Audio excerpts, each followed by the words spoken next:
Muy buenos días a todas y todos. Les damos la más cordial bienvenida al ciclo de charlas CRIAM del mes de septiembre. En esta oportunidad vamos a presentar la charla Enfermedades transmitidas por alimentos y agua en el contexto de escasez hídrica. El agua contaminada y la falta de un adecuado saneamiento facilitan la propagación de enfermedades como el cólera, diversas infecciones diarreicas, la hepatitis A, entre otras enfermedades. Cuando no existen servicios de agua y saneamiento, o si estos son insuficientes o mal gestionados, la salud de la población queda en peligro. La mejora en los sistemas de abastecimiento de agua deberá enfrentarse a desafíos como el cambio climático, el aumento de la escasez hídrica, el crecimiento de la población, los cambios demográficos y la urbanización. Las fuentes de agua para consumo humano y riego continuarán evolucionando con un mayor uso de aguas subterráneas y de fuentes alternativas, como las aguas residuales, por lo que será esencial gestionar mejor los recursos hídricos para asegurar tanto la cantidad como la calidad del agua. Justamente para conocer más sobre este tema, hoy nos acompaña María Cristina Martínez, jefe de la sección de Microbiología, Alimentos y Ambiente del Departamento Nacional de Referencia en Salud Ambiental del Instituto de Salud Pública de Chile. Ella es bioquímica de la Universidad de Concepción, diplomada en inocuidad de alimentos de la Universidad Austral de Chile, premio a investigador destacado en la versión 13ª de las jornadas científicas del ISP, directora también de proyectos FONDEF, Corfo Innova, FONIS, OPS Minsal. También trabajó en la coordinación y en el área de microbiología del Laboratorio de Salud Pública de la Seremia de Salud de la Región Metropolitana entre 1996 y 2005. Fue jefe del Departamento de Salud Ambiental del Instituto de Salud Pública de Chile entre el 2006 y 2011 y desde el 2011 hasta la fecha es jefe de la sección de microbiología de alimentos y ambiente del Departamento Nacional y de Referencia en Salud Ambiental del mismo instituto. Ha trabajado también en la implementación y ejecución de análisis microbiológicos de detección y cuantificación de microorganismos patógenos en alimentos y matrices ambientales para dar respuesta a la autoridad en salud en situaciones de emergencia, alertas y brotes de intoxicación. María Cristina, muy buenos días. Te agradecemos que nos acompañes en este ciclo de charlas. ¿Cómo estás? Muy bien, muchas gracias por la invitación. Aquí estamos en un Santiago con 25 grados de pronóstico de temperatura. Así que bien, llegó la primavera. Perfecto, muchas gracias María Cristina. Y bueno, también le queremos comentar a todas las personas que nos están viendo que pueden dejar sus comentarios, saludos y preguntas en el chat de esta transmisión. Así que ahora te doy el paso para que puedas empezar a mostrar tu presentación. Bueno, muchas gracias nuevamente por la invitación y vamos a empezar con la presentación. Primero señalar que yo trabajo en el Instituto de Salud Pública de Chile ya hace prácticamente 20 años. Siempre he trabajado en el sistema público. Anteriormente trabajé en la Seremi de Salud, también en los laboratorios de la Seremi de Salud de la región metropolitana. Por lo tanto, esta presentación va a ir enfocada desde el punto de vista de la función que yo realizo en las enfermedades transmitidas por alimentos en este contexto de escasez hídrica. ¿Ya? Un poco para que se conozca lo que es el Ministerio, perdón, el Instituto de Salud Pública. Voy a tratar de poner el puntero acá. El, eh, el Instituto de Salud Pública pertenece al Ministerio de Salud, ¿ya? El Ministerio de Salud tiene dos subsecretarías, como todos ustedes saben, la Subsecretaría de Redes Asistenciales, que tiene que ver con toda la red hospitalaria de nuestro país, y la Secretaría de Salud Pública, que tiene que ver con todo lo que no es red asistencial eh, en Chile. Dentro de esta Subsecretaría de Salud Pública depende la Superintendencia de Salud, FONASA, CENAVAS y el Instituto de Salud Pública de Chile, que está ubicado en la comuna de Ñuñoa, en Santiago, al lado del Estadio Nacional. Eh, el instituto está formado por siete departamentos. Dos de estos departamentos son jurídicos y administrativos y son cinco departamentos técnicos. El Departamento de Agencia Nacional de Medicamentos, que es muy reconocido, que es una de las principales funciones del Instituto de Salud Pública de Chile, em, tiene el control, realiza el control y las autorizaciones de los productos farmacéuticos y cosméticos que se fabrican o que se importan a nuestro país. Por lo tanto, todo medicamento que ingrese al país o que se produzca tiene que tener un registro ISP. Me imagino que todo el mundo los ha visto. También está el Departamento de Agencia Nacional de Dispositivos Médicos, que su tarea está dirigida a la calidad de los dispositivos médicos en Chile, y en este departamento también se realiza la coordinación y el apoyo al resto de los departamentos en la función de investigación y desarrollo que realiza el Instituto de Salud Pública. Si nosotros queremos participar en algún proyecto, es canalizado a través de este departamento, un proyecto de investigación o algún fondo concursado. El Departamento Biomédico Nacional y de Referencia está también dirigido a los laboratorios clínicos y los servicios de sangre del país. Ese es su ámbito de trabajo. En este departamento fue donde se implementó el PCR para el COVID en la época de pandemia, donde se hizo también la secuenciación genómica del virus y que tuvo un trabajo de 24/7 en época de pandemia muy importante. Está también el Departamento de Salud Ocupacional, que tiene que ver con el trabajo, con la salud de los trabajadores. Y nosotros, donde yo trabajo, que es el Departamento Nacional y de Referencia en Salud Ambiental, el que está orientado a la referencia de los laboratorios bromatológicos, toxicológicos y de agua en el país, en donde se realizan análisis, se responde a la autoridad sanitaria en relación a algunas emergencias que después algunas vamos a mencionar.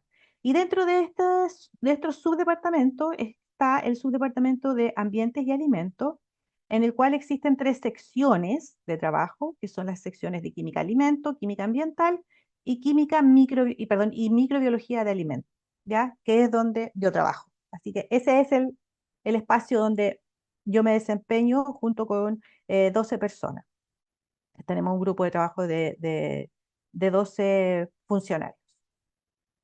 Quise mencionar también el tema de One Health, que es un concepto que se está incorporando en el quehacer de nuestra institución por el trabajo interdisciplinario para enfrentar los desafíos, tanto desde el punto de vista de la salud de los humanos, los animales y del medio ambiente en un ámbito de conexión. En el contexto entonces de las enfermedades transmitidas por alimentos, bajo un escenario de escasez hídrica, es importante mencionar el trabajo y lo que se realiza y que lidera el Ministerio del Medio Ambiente. Me imagino que muchos de ustedes tienen mucho conocimiento en este tema. Yo no trabajo directamente en el tema de cambio climático en la institución, pero claramente es algo que debemos estar conscientes de su desarrollo, de su evolución y de sus procesos. Los eventos extremos de clima han motivado a una creciente preocupación de la población por el impacto que está produciendo el cambio climático y los efectos que se producen tanto en la población como en el medio ambiente. Por lo tanto, se requieren algunos planes, se requieren estrategias sectoriales, digamos transversales, y que generen medidas para la mitigación del cambio climático y principalmente para su adaptación. Por esta razón, uno de los grandes logros y recientes logros es en materia legislativa fue la promulgación de la ley marco de cambio climático de la 21455 en junio recién del año 2022, en que, en que se coordina y se establecen los lineamientos jurídicos para enfrentar el cambio climático a nivel nacional, para mitigar y adaptar en una mirada, sobre todo una mirada a largo plazo. Dar cumplimiento es uno de sus objetivos a los compromisos internacionales, el Acuerdo de París, entre otros, y pretende limitar el aumento de la temperatura global en el planeta. Ahora, como metas nacionales, se establece alcanzar la carbono neutralidad más tardar el año 2050, adaptarse al cambio climático como algo que es ya un hecho, reduciendo la vulnerabilidad y aumentando la resiliencia a los efectos adversos. Tenemos como principales proyecciones climáticas para Chile que la temperatura irá en aumento de norte a sur,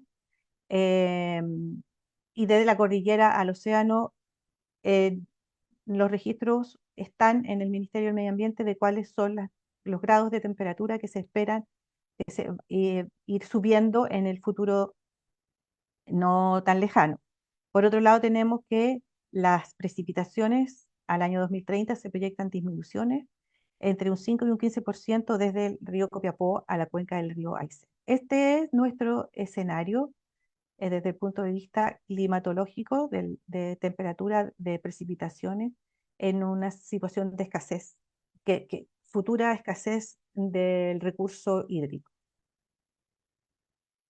Cambio climático, de acuerdo a la Organización Mundial de la Salud, que está muy preocupada el tema y que lleva mucha información que está en las páginas que se pueden consultar, obviamente lo define como el cambio del clima atribuido a la directa o indirectamente a la actividad humana, responsabilidad del hombre que altera la composición de la atmósfera mundial y que se suma a la variabilidad natural del clima, en el fondo acelerando durante periodos de tiempos comparables. Algunos datos de la OMS en relación a esta escasez hídrica, a estos cambios climáticos, indican que allá al año 2000 habían millones de personas que carecían de agua potable y 600 millones han adquirido enfermedades de transmisión alimentaria. Ya considerando que hacen 24 años y que el cambio climático ha sido, digamos, la conciencia sobre el cambio climático ha ido aumentando, esta, estas causas de personas que carecen de agua podrían ir aumentando por efectos del cambio climático. Los factores de perturbación climáticos que mencionamos, como temperatura y que precipitaciones, van a aumentar los riesgos de enfermedades transmitidas por el agua y los alimentos. Eso está como bien establecido, como bien seguro, y es un lineamiento del cual se va a trabajar en la proyección futura en el tema de adaptación al cambio climático. El cambio climático va a repercutir sobre la disponibilidad, la calidad y la diversidad de alimentos y agua a la población, agravando la crisis alimentaria y nutricionales. ¿Qué ha hecho el Ministerio del Medio Ambiente? Eh, Ha trabajado en planes y estrategias que son sectoriales, eh, elaborando el Plan Nacional de Adaptación al Cambio Climático, que está, me parece, del año 2014-2015 ya publicado y con las líneas de trabajo correspondientes. Este plan incluye eh, siete, in- incorpora 7 planes sectoriales de adaptación al cambio climático en nuestro país, el que está liderando, digamos, el Ministerio del Medio Ambiente. Y estos 7 planes sectoriales incluyen a la parte silvoagropecuaria, la biodiversidad, la pesca y agricultura, la infraestructura, la energía y recursos hídricos. Posteriormente se incorporaron las ciudades y el turismo y en un punto muy importante salud. Y este em, plan de adaptación que se le requiere, que se le solicita al Ministerio de Salud desde el Ministerio del Medio Ambiente, también ya tiene establecido cuál es su plan de trabajo de aquí al futuro en una proyección en los próximos 20, 30 años. ¿Qué es lo que ha realizado el Ministerio de Salud? Ha realizado, ya tiene una comisión de adaptación al cambio climático que es transversal, que reúne a las dos subsecretarías, la Subsecretaría de Salud Pública y la Subsecretaría de Redes Asistenciales. El objetivo de este plan en el cual se ha estado trabajando es aumentar la resiliencia actual y futura del sector salud para responder al cambio climático, focalizándose en los grupos más vulnerables de la población, asegurando el funcionamiento adecuado de los servicios y las redes de salud. Eso es algo que es como básico. Las personas siempre tienen que tener eh, el servicio sanitario disponible y de asistencia también. Y considerando las nuevas condiciones climáticas y los impactos que están siendo proyectados. Este plan de adaptación al cambio climático tiene 15 líneas de trabajo. Cada línea de trabajo tiene una descripción, tiene un plan de trabajo, tiene un responsable, una unidad responsable y tiene una cabeza que está trabajando en ello. Yo quería acá destacar son muchos, que el tema del cambio climático y las enfermedades transmitidas por alimentos es una línea de trabajo, eh, que es el tema que nosotros vamos a conversar y a desarrollar en esta presentación. Y em, también aquí está el desarrollo del plan de respuesta a las redes asistenciales a las olas de calor. Están considerados también las capacidades de respuesta de la red asistencial frente a los vectores y reservorios, metodologías que permiten que la permiten elaboración de planes de emergencia regionales, considerando las amenazas climáticas, eh, líneas vitales y amenazas climáticas en establecimientos de salud, desarrollo interno del ministerio para respuesta a altas temperaturas extremas y olas de calor. Y está considerado también en el último punto, el número 15, la modernización de la vigilancia sanitaria de agua para consumo humano mediante aplicaciones digitales con enfoque de riesgo. Esta modernización de vigilancia sanitaria es algo que se está implementando ya en el Ministerio de Salud en conjunto con la Seremi de Salud Regional. En el punto 2, que tiene que ver con el análisis de las dinámicas entre el cambio climático y las enfermedades transmitidas por alimentos, se describe que las variables climáticas como temperatura y humedad pueden afectar transversalmente a los agentes etiológicos, creando condiciones que aumenten su expresión y frecuencia o la severidad de sus efectos. Estos agentes etiológicos los vamos a ver más adelante. En en mi función corresponden a los microorganismos, por lo tanto, estos cambios de temperatura y humedad pueden crear una adaptación de estos microorganismos, de estos agentes biológicos que puede ser perjudicial para la salud de las personas. Así como se adapta el ser humano a los cambios climáticos, los microorganismos también lo van a hacer. Eh, por lo tanto, se están creando, basando en estos antecedentes, se definen medidas de adaptación tendientes a comparar el comportamiento de variables de brotes de enfermedades transmitidas a alimentos y el clima. Este es un punto que se está trabajando en la Dirección de Políticas Públicas Saludables del Ministerio de Salud, desde el Departamento de Alimentos y Nutrición, ya cosa que está siendo considerado. Y el punto 15, el plan de lineamiento número 15, que tiene que ver con la herramienta digital de la vigilancia sanitaria de agua,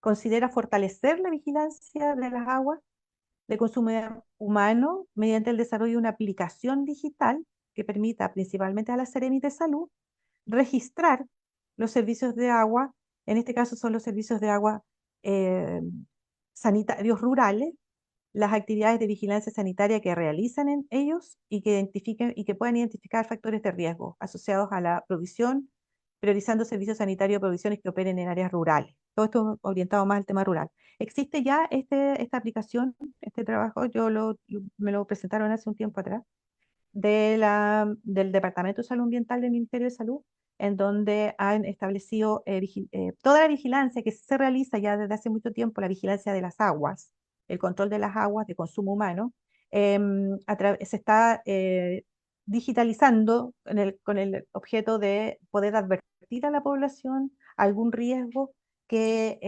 producto de los cambios climáticos, digamos, de las temperaturas pudiera afectar, temperaturas y precipitaciones pudiera afectar a la salud de las personas. Eso yo creo que está en un alto grado de avance. Espero que se pueda difundir esa información en un tiempo no muy lejano. Eh, en el Chile nos regimos por el Código de Aguas, entre otros códigos, Código Sanitario, Código de Aguas, que son los que a nosotros nos competen desde el punto de vista de salud.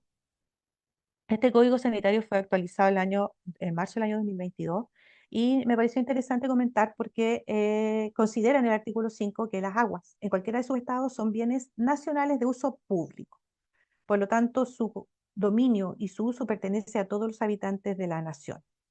Y más importante que eso, en mi opinión, es que el acceso al agua potable, a a un agua sanitizada, un agua que no sea riesgosa para la salud, es un derecho humano esencial e irrenunciable y este debe ser garantizado por el Estado.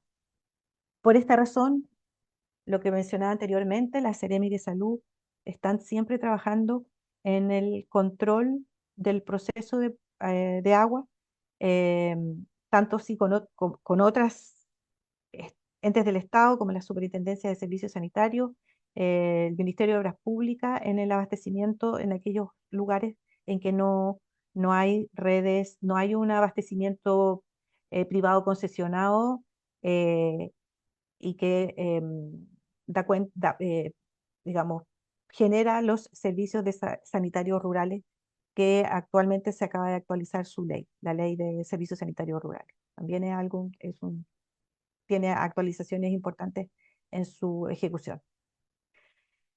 Bueno, dicho lo del cambio climático, los efectos que va a tener el cambio climático, las temperaturas, los aumentos de temperatura, los eventos extremos que ya se han producido en nuestro país, eh, quisiera presentar ahora lo que nosotros trabajamos como alimentos, como agua y como enfermedades transmitidas por los alimentos, y las regulaciones, los controles que se realizan y las posibles enfermedades que estos pueden producir. Entonces, de acuerdo al Códex Alimentarios es la potestad internacional que regula los alimentos, la producción de alimentos y los controles de alimentos. Es, alimentos es considerado una sustancia elaborada, semielaborada o bruta que se destina al consumo humano, así como las bebidas, el chicle, que después me llamó mucho la atención que lo mencione, lo especifica, y cualquier otra sustancia que se utilice en la fabricación, preparación o tratamiento de los alimentos. La ingesta de alimentos es un acto voluntario que hacemos todos, obviamente necesario, pero es un acto voluntario. Uno elige qué comer, por lo tanto esto es muy importante.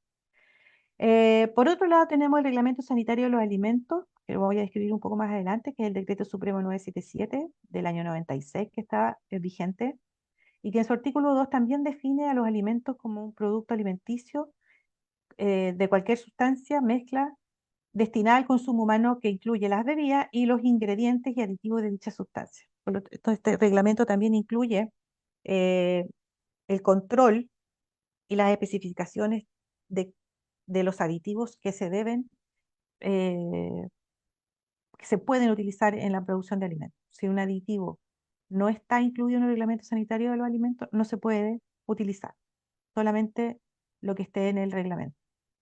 ¿Ya?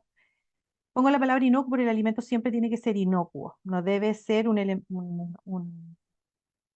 no debe transmitir ni debe ser una vía de transmisión de alguna sustancia que pudiera producir efectos adversos en la población.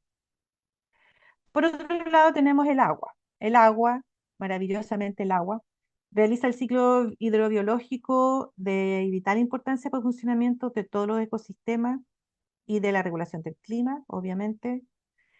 Constituye 80% de la mayoría de los organismos, permite que los tejidos y órganos funcionen. Se utiliza en la agricultura, en el consumo industrial y el consumo doméstico son los más comunes donde se utiliza el agua. El mayor porcentaje de agua se utiliza en el consumo industrial. El continuo crecimiento de la población y la consecuencia de los efectos del cambio climático va a generar una demanda cada vez mayor de este recurso, que ya está limitado. Por lo tanto, la escasez hídrica se define como la insuficiencia de agua disponible para las necesidades humanas, ecológicas y económicas, que van a producir efectos directa o indirectamente en la salud de la población. Esta agua también tiene que ser inocua, por eso pongo la palabra, no debe tener ninguna sustancia que pudiera eh, dañar la salud de la población o la salud de las personas y del medio ambiente también. Entonces, existen peligros que pueden contaminar tanto el agua como los alimentos, que son físicos, químicos o microbiológicos y que pueden ser transmitidos por consumo de este tipo de sustancia y producir daño a la población. Em, principalmente niños, pueden verse más afectados por este tipo de peligros que existen. Los físicos, como metales, vidrios, cuerpos extraños, son obvios. Los químicos, como los residuos de plaguicida, medicamentos de uso veterinario, alimentos no permitidos, perdón, aditivos no permitidos, como dije, todo tiene que estar en el reglamento sanitario de los alimentos, algunos metales pesados, las micotoxinas, las biotoxinas marinas que se producen por el florecimiento de algas nocivas, sobre todo en el sur de nuestro país. Esta área es trabaja, digamos, las secciones de microbiología, perdón, de química ambiental y química de alimentos ven en este tipo de peligros. Y la parte microbiológica de los peligros constituyen las bacterias, los virus y los parásitos. Estos microorganismos, estos peligros microbiológicos, son los que finalmente van a producir lo que se define como las enfermedades transmitidas por los alimentos y las aguas. Desde el punto de vista epidemiológico, eh, así se establece. ¿Qué se define como una enfermedad transmitida por los alimentos? Son las afecciones que resultan del consumo de alimentos y bebidas contaminadas con microorganismos patógenos. Estos son, como mencionábamos, los peligros, bacterias, virus, parásitos, toxinas químicas o biológicas. Eh, Estas enfermedades van a variar en gravedad, pueden ser leves trastornos gastrointestinales, como la mayoría, pero hay algunas afecciones que pueden ser más severas y que pueden requerir hospitalización e incluso ser potencialmente mortales. Y aquí también pueden producir un efecto mayor cuando son más de un caso, más de dos casos, o cuando se produce un brote de enfermedades transmitidas por los alimentos, que también lo vamos a mencionar más adelante.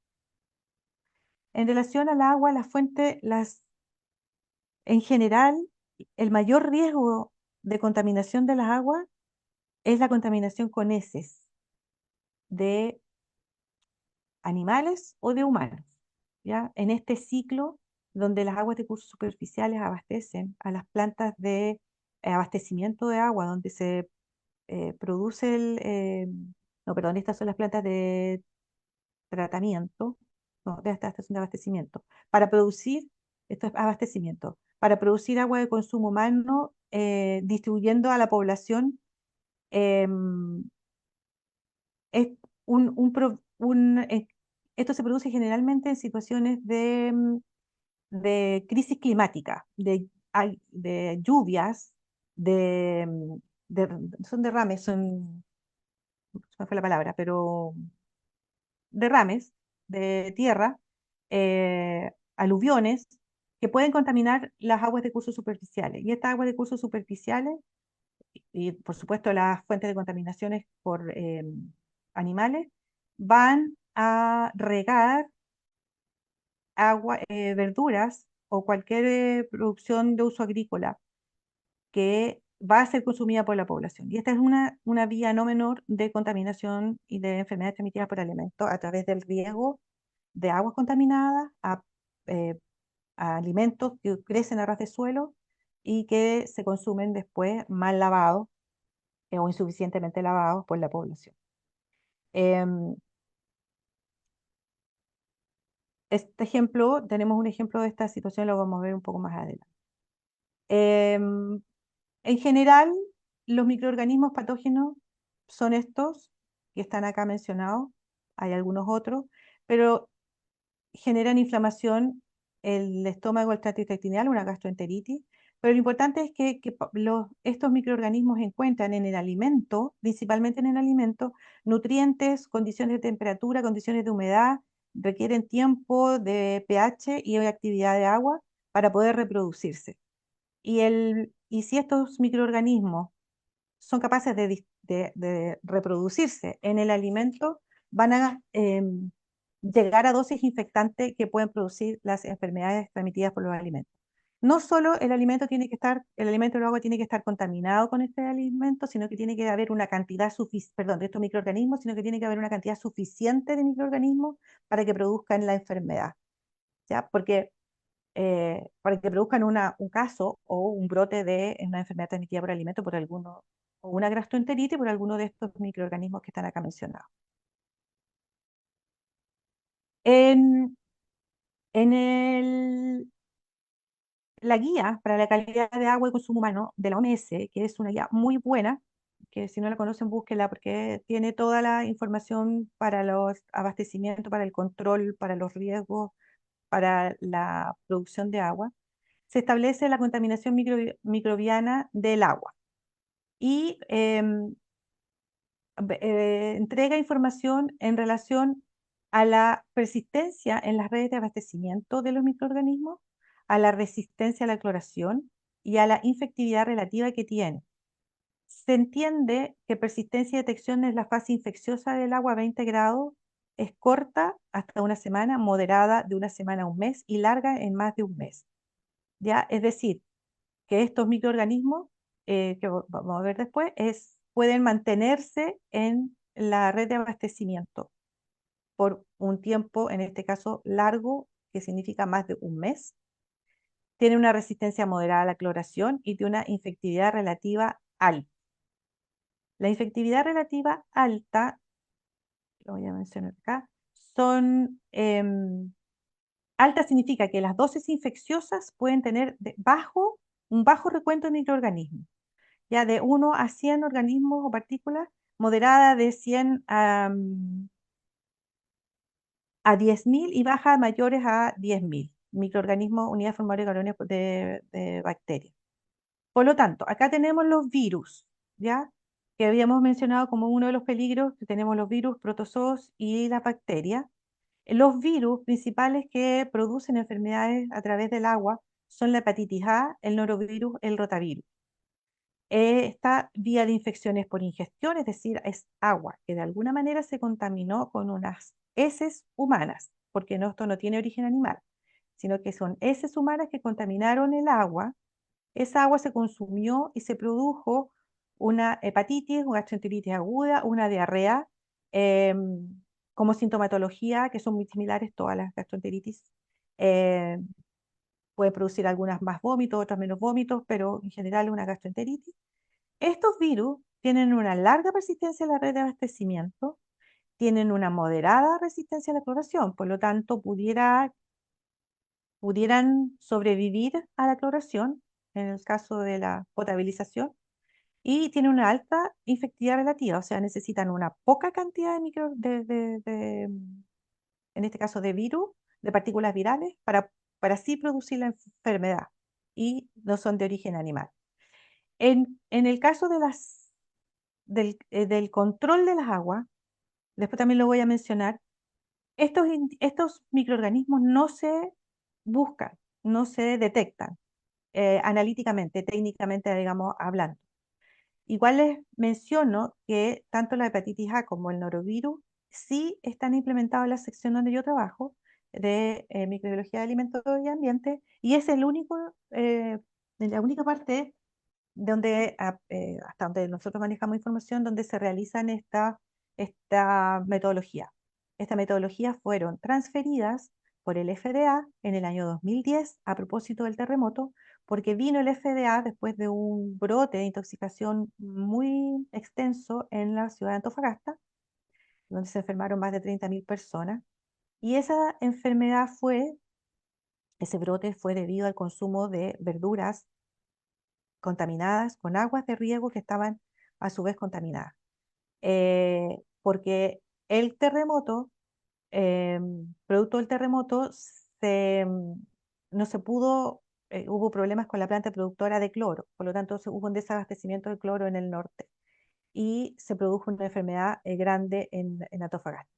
Dada esa situación, el instituto se contactó con el FDA y solicitó apoyo para la detección de estos virus, enterovirus específicamente, en muestras ambientales. En este caso eran muestras de agua. Y esta metodología está implementada, se hace por ultrafiltración tangencial, ultracentrifugación y por PCR tiempo real para la detección y en caso de encontrar una alta carga viral, también se realiza la genotipificación de los virus, de este tipo de virus que pueden ser detectados en el agua. Los volúmenes de agua son altos, son más de 20 litros, ojalá 100, porque mientras más volumen que se pueda analizar, más probabilidades hay de detección de estas partículas. Por otro lado, tenemos los protozoos, que son, digamos, se menciona Cryptosporidio y Giardia lambia, que son hospederos animales y huéspedes del humano también, tienen un ciclo de quiste y ooquiste en el ambiente. Estos también se producen por vía de infección, también contaminan alimentos y también contaminan aguas. Producen generalmente una diarrea acuosa, calambres, náuseas, vómitos, fiebre. Eh, También estas enfermedades parasitarias se confunden mucho con algún virus, con una bacteria. Y finalmente termina siendo los criptorioidosis o una giardiasis no detectada a tiempo. Esto tiene una larga también persistencia en la red de abastecimiento, por lo tanto puede llegar fácilmente al consumo, digamos, pasar por las líneas de distribución del agua al punto final. En el caso del Cryptosporidium es más moderada, en el caso de la Giardia son altamente resistentes a la cloración. Tienen una alta infectividad también, necesitan una baja cantidad, una baja concentración del parásito del protozoo para poder producir una enfermedad y también si tienen un ciclo animal, obviamente. Em, También desde el punto de vista del control de las aguas, estos protozoos, por lo menos desde el punto de vista de salud, no se realizan. También nosotros tenemos implementada la detección y en este caso, por lo menos para el Cryptosporidium, se va a realizar un estudio en conjunto con la Universidad de Valdivia, perdón, sí, bien digo, en la Universidad Austral, en Valdivia, para la detección de este protozoo en aguas de cursos superficiales. Em, y las bacterias, que en este caso tenemos la Salmonella typhi, otras salmonelas, hay muchos serotipos de salmonela, muchísimos, más de 2000. Shigella, Campylobacter, la Escherichia coli diarreogénica, que son 5 diarreogénicas, los vibrios cólera o uno que es el vibrio cólera toxigénico, que tiene la toxina y que produce el cólera. Todos estos que he mencionado la vía de infección es la ingestión, producen gastroenteritis, con excepción de la fiebre tifoidea, que es un tema que tiene digamos, otra sintomatología. La salmonelosis también es una gastroenteritis, la shigellosis, con una diarrea más acuosa. Campylobacter, una gastroenteritis también. Bueno, el cólera también, la cepa no toxigénica también produce una gastroenteritis. O sea que el que no tiene la toxina también puede producir enfermedad. Sin embargo, el cólera, el vibrio cólera con la toxina ya produce una situación mucho más aguda de gastroenteritis en la persona. Estos tienen toda una vía moderada, de moderada a corta, exceptando el cólera en algunos casos, en la red de abastecimiento. Tienen afortunadamente una baja resistencia al cloro, o sea, con cloro todo, con una buena dosificación, con una buena cloración en el sistema, estas bacterias no sobreviven. Tienen entre baja y alta infectividad relativa. Algunos, como la salmonela y otras salmonelas, requieren de una alta concentración para poder producir enfermedad, una alta cantidad de bacterias, una concentración para poder producir la enfermedad en el hombre. Algunas son de origen animal y otras no. Están acá también, y las quise poner para como conocimiento general, que creo que es importante, la Legionella neumófila, que no es una vía de infección y que por ingestión no produce una enfermedad transmitida por los alimentos, pero esta legionela está siendo muy emergente en este último tiempo. A nosotros nos ha llegado mucho análisis de legionela neumófila o legionela SPP de distintas partes de Chile. Han habido casos de legionelosis, incluso con fallecimiento de personas. Produce una enfermedad neurológica y bronquial. Se confunde con el COVID en algunos casos y, pero actualmente se está haciendo el diagnóstico en los centros asistenciales a través de anticuerpos en la orina. Y en caso de que la persona con la sintomatología dé positivo en su análisis serológico, se realiza el estudio epidemiológico para llegar a la fuente de infección. Y generalmente está asociado al uso de piscinas, aguas termales, jacuzzi. Y por instrucciones de la Subsecretaría de Salud Pública, a la Seremi de Salud, ellos tienen que tomar las muestras del lugar sospechoso y mandarlas al Instituto de Salud Pública para el análisis que nosotros realizamos. Que de hecho acabamos de realizar ayer informamos unas muestras de Legionela, afortunadamente negativas. Y ahí se hace hasta el minuto se está haciendo por PCR tiempo real, pero también estamos implementando la técnica de cuantificación de la legionela en las muestras de agua. Se los comento porque es bueno y importante tener en cuenta que cuando uno va a unas termas, aguas termales, hay que tener cuidado con la aspiración de las aguas, sobre todo en adultos mayores o en personas inmunodeprimidas. Y también les comento que la burcordelia también no hay ingestión de burcordelia por el tracto gastrointestinal, por vía intestinal, digamos, por ingesta de ingestión. Pero sí se puede, y esto ha sido tema también, mucho tema en este último tiempo para la Agencia Nacional de Medicamentos en el instituto, porque se han producido brotes en enfermedades en personas en las cuales se han inyectado productos farmacéuticos, soluciones farmacéuticas que han estado contaminadas con esta bacteria. Es un patógeno oportunista, su hábitat es el agua y produce una septicemia por una enfermedad, una infección digamos, de la sangre, si es que se inyecta en un producto que esté contaminado. Eh, y creo que eso es importante que se mencione porque ha sido también tema a nivel nacional también. No produce enfermedad transmitida por los alimentos, pero es una bacteria que ha generado mucho debate y mucha connotación, ha estado en la connotación pública en estos últimos tiempos. Bueno, la reglamentación vigente para los alimentos y para las aguas para el control está en el Decreto Supremo 977, que es del año 96, que yo les mencionaba, y en el reglamento de los servicios de agua destinados al consumo humano, del Decreto 735, que está el de 735 actualizado el año 2010, el 977 del año 2023. Y aquí se establecen las condiciones sanitarias de la producción, importación, elaboración, envase y distribución de los alimentos, lo mismo para las aguas, ¿ya? Este decreto 735 también, este es el decreto del Ministerio de Salud para el servicio de agua destinado al consumo humano. También existe la norma chilena 409, que es muy conocida, que, que es la misma, tiene los mismos parámetros que el Decreto Supremo 735 y que fue la norma chilena oficializada también por el Ministerio de Salud, por lo tanto también es reconocida. Las dos normas son equivalentes. En la norma de agua, en el Decreto 735, en el artículo número 8 establece los parámetros microbiológicos con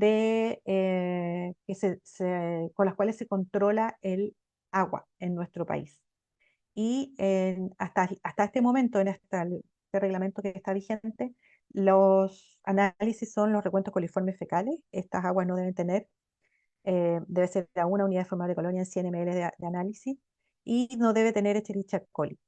¿Ya? Esto lo controla la autoridad sanitaria, sobre todo en aquellos servicios sanitarios rurales, para la vigilancia de las aguas. Un breve comentario en relación a estos indicadores. Estos indicadores son súper simples, son fáciles de hacer, no requieren un laboratorio de alta tecnología, por lo tanto, si bien no es perfecto, son un buen indicador para la calidad microbiológica de las aguas. Recuerden que los coliformes totales pudieran enmascarar la presencia de virus, que pudieran enmascarar la presencia de protozoos, ¿ya? Sin embargo, se sigue utilizando esto como un indicador porque es una medida sanitaria que de rápido y de fácil acceso para la población y para los laboratorios que realizan estos controles. Los laboratorios más especializados, en el caso, por ejemplo, del instituto, ya realizan análisis más específicos de virus, de protozoos o de otros patógenos o de identificación de otros enteropatógenos específicos en el agua, como los que vimos, que son salmonella, campylobacter, vibrio cólera, etcétera. En el reglamento sanitario de los alimentos se encuentran estos microorganismos específicos para el análisis que estos son. Todos producen enfermedades transmitidas por los alimentos. O recuerden que los microorganismos no son todos patógenos. Microorganismos, muchos, la mayoría no son patógenos, no que todo lo contrario. Pero hay microorganismos patógenos que son estos que no deben estar en los alimentos. Y en algunos casos no solo tienen que estar en presencia, o sea, algunos de estos son, se acepta algún recuento que pudiera estar entre 100 y 10, entre 100 y 1000, dependiendo de la patogenicidad del microorganismo. Se acepta una cierta cantidad, hasta una cierta cantidad de presencia en 25 gramos o en 1 gramo de alimento. Y estos son otros indicadores de calidad microbiológica expuestos ya en el reglamento. Como ven, en el tema de alimentos está mucho más específico los microorganismos que incluyen más microorganismos que en la reglamentación de agua de nuestro país.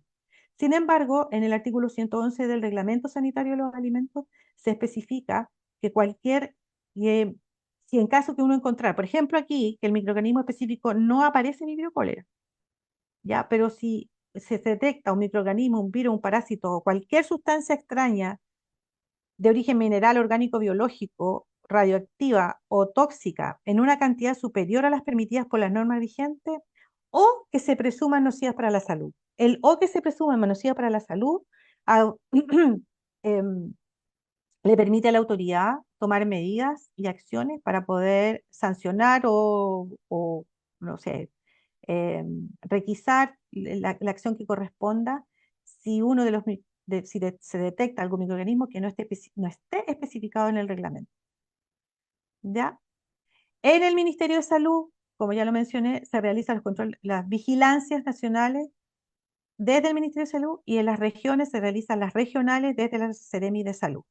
¿Ya? Con programas desarrollados a nivel regional o a nivel nacional. En algunos casos nosotros como instituto participamos en los de vigilancia nacional, para tanto para aguas como para alimentos. Esta red de laboratorios de salud pública es donde se realizan a nivel nacional los análisis, son todos laboratorios de salud pública, bromatológicos, especializados en aguas y en alimentos, que pertenecen a la Seremi de Salud, a la Subsecretaría de Salud y al Ministerio de Salud en ese orden. Em, Existen laboratorios en norte, en la zona central, centro sur y austral, en los cuales nosotros como ISP hacemos la referencia técnica, las supervisiones, las capacitaciones, las pasantías, em, es- seguimiento de pasantías, etcétera, con esta red de laboratorios. Trabajamos bastante a la par con ellos. Sin embargo, igual, con todas las medidas de control, con todos los controles sanitarios, las vigilancias, siempre se van a producir enfermedades transmitidas por los alimentos. Afortunadamente en nuestro país es algo que no es tan usual, ya está bastante controlado. También, en mi opinión, porque hay una conciencia de la población en el consumo, en el lavado de los alimentos, en no hacer de no generar contaminaciones cruzadas. Hay una buena educación a la población y la población responde bastante bien en relación al resguardo de los alimentos y de las aguas. Sin embargo, pueden producirse brotes de enfermedad transmitida por los alimentos, que es un evento en donde dos o más personas enferman con sintomatología similar después de haber consumido un mismo tipo de alimento o una agua, donde se sugiere que esta vía fue la causa de la enfermedad. Los brotes de importancia en salud pública son aquellos de mayor magnitud, de más de 10 casos, con hospitalizados, con sospecha de gente presente en el agua de consumo. La contaminación del agua es sumamente peligrosa porque produce una amplia cantidad, llega a una gran cantidad de personas que pueden ser infectados, porque obviamente la distribución es mucho más masiva. Y también se considera un brote de importancia aquellos ocurridos en establecimientos educacionales, de larga, los establecimientos de adultos mayores, lugares de trabajo, recintos penitenciarios, etcétera. Y algunos brotes de importancia mediática también son considerados de alta importancia en salud pública. El Ministerio de Salud, a través del Departamento de Epidemiología, realiza a través de estas circulares, a través de este decreto, el estudio de los brotes de enfermedades transmitidas por el alimento. Por lo tanto, un mensaje es sumamente importante notificar cuando uno se enferma por una gastroenteritis, notificar a la autoridad, notificar en el hospital, en el CESPAM, donde corresponda, para que se pueda hacer la investigación del brote, la investigación epidemiológica, para buscar las muestras, para llegar al lugar de afección, para tomar las medidas de control por la autoridad sanitaria y para que no se vuelva a ocurrir, para que no vuelva a ocurrir nuevamente. ¿Ya? Esta es la notificación donde se sospecha el brote, llega la Seremi, se hace la encuesta, se recibe la notificación y se toman las muestras. ¿Ya? En caso de definirse que es un brote de intoxicación alimentaria. Trabaja aquí mancomunadamente la Seremi de Salud, el Departamento de Biomedicina, el Instituto de Salud Pública, tanto en la parte clínica como en la parte ambiental de los alimentos, porque en la parte clínica llega las- los aislados clínicos, y en alimentos llegan las sospechas de los alimentos. Nosotros trabajamos para también tratar de buscar el agente etiológico de la enfermedad o del brote. Sin embargo, estos son datos ya del boletín epidemiológico que se realiza el Departamento de Epidemiología trimestral, que lamentablemente no están actualizados. No lo pude encontrar en datos más actualizados. Es posible que por el tema de pandemia todavía estén trabajando, no ha sido prioridad actualizar estos datos. Pero sí quisiera mostrarles que en general el número de casos aislados con diagnóstico específico de ETA son generalmente gastroenteritis y que siempre lidera la salmonela por en consumo de alimentos o de agua, la Escherichia coli, el norovirus y muy poco el Staphylococcus aureus. Y esta es una intoxicación por consumo de pescado en mal estado de nitrosamina. Estos datos están publicados en el Ministerio en el Boletín Epidemiológico Trimestral. Por lo tanto, con todo lo que hemos dicho, que a pesar de que se producen enfermedades transmitidas por alimentos, no son tantos los casos en nuestro país registrados, por eso es importante la notificación, que existen como brotes de enfermedades transmitidas por los alimentos. En este caso es la salmonela, los tipos de salmonela. Recuerda que yo les dije que había muchos tipos de salmonela que se aíslan y se detectan en los alimentos. En este caso, la salmonella enteritidis durante todos estos años ha sido la más frecuentemente aislada e identificada en los brotes de intoxicación. Estos son datos que llegan al Instituto de Salud Pública en la parte del Laboratorio Biomédico Nacional de Referencia, en la parte clínica. Y en general, eh, asociados al consumo de tipos de alimentos, lo que más se observa como fuentes de brotes de enfermedades transmitidas de alimentos son las comidas y los platos preparados, ¿ya? Que son los que generalmente se consumen y se realizan en el hogar, lo que más produce eh, enfermedades transmitidas por alimentos en nuestro país, en el dato del año 2019. Pues puede haber variado ahora. Y los lugares acá los números de casos son en instalaciones, elaboraciones y consumo, en el donde se produce la mayor cantidad de enfermos es en instalaciones y elaboraciones de consumo en los restaurantes o equivalentes en nuestro país. En algunos estudios epidemiológicos que nos ha tocado trabajar a nosotros, como para buscar en los agentes causales en casos de brote de intoxicación, han sido aislamientos del vibrio cólera no toxigénico que causó un brote en el año 2019, que se los voy a mostrar con más detalle más adelante. El aislamiento del virus de la hepatitis A, el genotipo 1A, aislado de moluscos bivalvos de la Bahía de Concepción, en la región del Biobío, causante del brote del año 2013, en el que trabajamos ahí también con Gladys, en alguna oportunidad estuvimos detectando el virus. Aislamiento de aguas de regadío, el del norovirus, genotipo G242, para su caracterización por secuenciación. Este fue en el brote de la ciudad de Antofagasta que yo les mencionaba en el 2010, que fue más de 40.000 personas enfermas. Y en lo mismo sucedió el año 2012 en un brote de agua de norovirus genotipo G2 de la ciudad de Ovalle. En Ovalle se produjo una contaminación del estanque de almacenamiento de agua potable para la población. Por eso se menciona que cuando se contamina el agua, la enfermedad es muy masiva. Y se enfermaron más de 3.000 personas ahí, o 4.000 personas, no recuerdo bien el dato, pero fue porque eh, se sospecha que hubo una fiesta costumbrista cerca del lugar donde se hace la captación del agua que produjo la contaminación y eso se cree que hubo alguien o en algún momento que eso defecó cerca de donde del agua de abastecimiento para la población, que después que no pudo ser potabilizada, o sea, que porque el norovirus va a resistir la cloración, por lo tanto fue distribuido este norovirus a la población y produjo un brote. Nosotros lo detectamos en aguas abajo, en las aguas de riego, y que ser secuenciado, pero lamentablemente en el agua del estanque de almacenamiento del agua que había sido distribuida, ya había pasado varios días cuando se tomó la muestra, y este norovirus va disminuyendo en el tiempo, porque no sobrevive tanto en el agua, pero va disminuyendo, y pudimos detectar la señal, pero no pudo ser secuenciado. La concentración no fue suficiente para la secuenciación en ese momento. Les voy a comentar por último, ya para no hablar más, el- un brote de diarrea que se produjo por el vibrio cólera no toxigénico en el año 2018 y 2019, en el cual nosotros también participamos para su detección. Y tuvimos este año 2018, en la semana 31 a la 37, el aumento de casos de gastroenteritis producida por el vibrio cólera clon 089 aislado en las personas.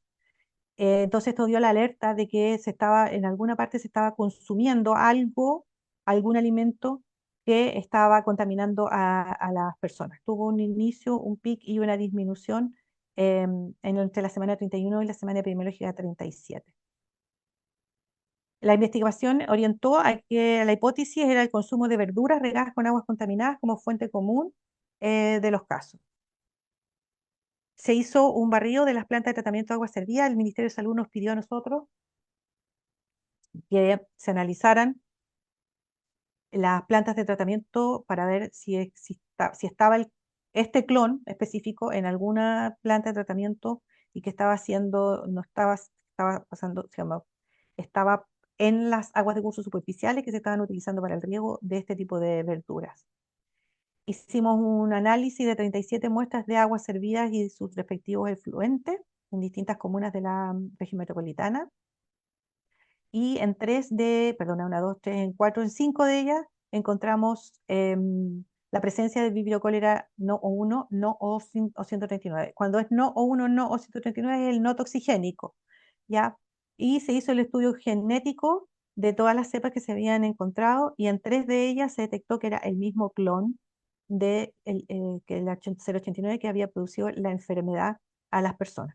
Esto fue en la comuna de María Pinto y efectivamente se detectó que esa planta de tratamiento estaba con problemas de funcionamiento, por lo tanto no se había realizado una eficiente limpieza de las aguas para ser después utilizadas como riego. Como comentario final, quiero decir que el cambio climático, la escasez hídrica está produciendo problemas en la salud de las personas. A nivel país esta materia está legislada a través de la ley del marco del cambio climático. Sectorialmente también se trabaja en las medidas de adaptación y mitigación, como en el caso del Ministerio de Salud y otras instancias también. Las variables climáticas como temperatura y humedad pueden afectar transversalmente a los agentes etiológicos, estos que son los microorganismos, creándole a ellos también condiciones que aumenten su expresión, su cantidad y su frecuencia y la severidad de sus efectos, aumentando el riesgo de casos y brotes de enfermedades transmitidas por alimentos. El trabajo y el esfuerzo conjunto interdisciplinario para todos nosotros para enfrentar el cambio climático es tarea de todos, autoridades, el público, la academia, etc. Y no es la especie más fuerte ni la más inteligente la que sobrevive, sino que la mejor que se adapta a los cambios, dijo Charles Darwin. Y muchas gracias, creo que fue más tiempo de lo que se debía. No, no te preocupes, muchas gracias María Cristina por esta presentación. Si quieres ahora puedes dejar de compartir la pantalla y puedes ya encender tu cámara. Eh, Sin embargo, sí por virtud del tiempo vamos a revisar una de las preguntas que nos hicieron llegar mientras exponías. Y dice así, consultan en cuanto a las bacterias que tienen una baja resistencia a la coloración. Quiere decir que con el rango de concentración que indica la norma, que es de 0,2 a 2 ppm, ¿es suficiente o se debe aumentar? Esto considerando que usted indicaba en la presentación que con una buena dosis de cloro es suficiente para eliminarlos. Y también nos preguntan si el ISP solo sugiere que el análisis de bacterias se haga por PCR o las técnicas tradicionales también podrían ser suficientemente útiles para monitorear las aguas. Con esas preguntas quisiéramos comenzar. O sea, el nivel de cloración que se utiliza es suficiente para las que tienen una baja resistencia. Sí. ¿Aló? ¿Se escucha? Sí, sí, Sí. Sí, sí, esa respuesta es sí. Es y res- suficiente para aquellas que tienen una baja resistencia al cloro. Y perfecto. el tema técnico de los análisis es, en nuestra opinión, es que no son excluyentes. Las técnicas tradicionales, las técnicas son un aporte también porque nos permiten hacer los aislamientos de las bacterias. El PCR es un buen método de screening para decir está o no está. Por lo tanto, son muy complementarios en el trabajo. Si hay técnicas moleculares que pueden apoyar bien, me parece que son ambas igualmente válidas para el trabajo en la... Pero bueno, son igualmente válidas, evidentemente no tienen el mismo costo, pero, si se puede trabajar con ellas, con las dos, está ok. Nosotros bueno, no somos autoridad sanitaria en el tema alimentos, pero sí tenemos técnicas moleculares que reportamos al Ministerio de Salud eh, para los controles que nos solicitan en el ámbito de nuestra competencia. Perfecto. Bueno, María Cristina, en virtud del tiempo, solo alcanzábamos a hacer esas dos consultas que nos habían llegado durante tu presentación. Te queremos nuevamente agradecer que nos hayas acompañado en este ciclo de charlas, donde tratamos el tema enfermedades transmitidas por alimentos y agua en el contexto de escasez hídrica. Esta presentación, para todas aquellas personas que nos estaban viendo, queda alojada en Facebook y la próxima semana ya la pueden encontrar disponible en nuestro canal de YouTube. Como siempre, los queremos invitar a que nos sigan en todas nuestras redes sociales, en Facebook, en Instagram, en X, en LinkedIn. Siempre nos van a encontrar como @criam. Así que, María Cristina, nuevamente reiteramos nuestro agradecimiento a que te hayas dado el tiempo de acompañarnos en esta mañana. Sabemos que estabas ocupada y que tuviste que pedir la mañana para poder estar junto a nosotros en esta jornada. Así que nada, infinitamente agradecidos. Este tema, la verdad, es sumamente importante. Así que para aquellas personas que quieran conocer más sobre esto, insistimos, la charla después va a quedar disponible para que la puedan volver a revisar. Así que muchas gracias y bueno, nos veremos en una próxima oportunidad. Hasta pronto. Muchas gracias a ustedes.